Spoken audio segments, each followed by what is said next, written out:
So this is our own personal retreat where we like to relax.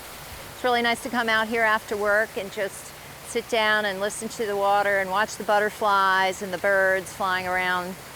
So it's a swim pond.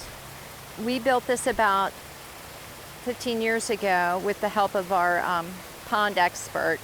So it's built like a pond, has a rubber liner, but it has a filtration system like a pool. So they have skimmers built in, there's equipment behind the pond house, and we use a little ultraviolet light and a sand filter, and then I do have to use some chlorine.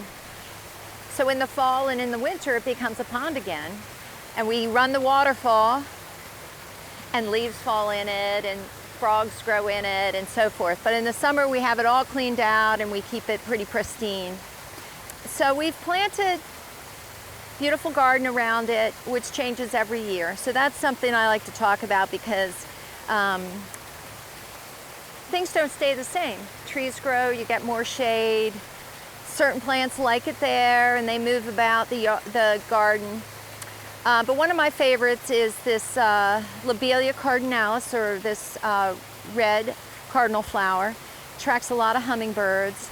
And it pretty much, if you, after it finished blooming, if you cut off the seed heads and drop the seed heads around, it'll spread out. You can see it kind of can take some shade. We also have some phlox, butterfly weed, baptisma. A lot of asters are about to bloom.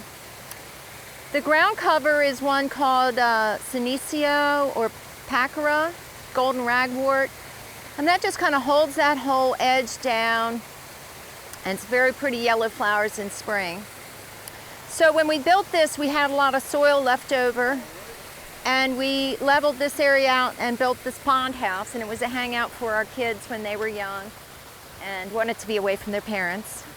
Now it ends up being a little extra guest house. We have a lot of coneflower, black-eyed Susans.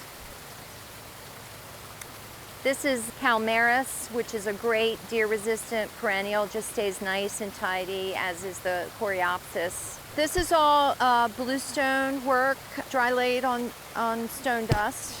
So, you know, I have sedums and moss and mazes that can grow up through there over time.